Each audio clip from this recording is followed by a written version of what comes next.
mốt hoặc mét hai phải không? Không có mét mốt mua mét hai, mua mét máy là chính xác. Mốt mét hai là tốt nhất. Mét mốt được không? Mét hai được không? Nhé bao nhiêu bên hài rồi.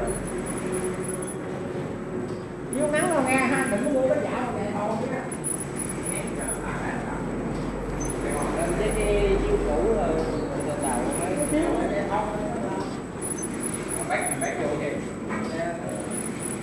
Thôi mình để đó mình học mua cái chiếu dài mình chiếu mua cái này vào thả mà thờ á, cái này nó phải cái món à, cái độ dài xuống tới đây thôi, từ đây xuống đây thôi, đừng có dài quá.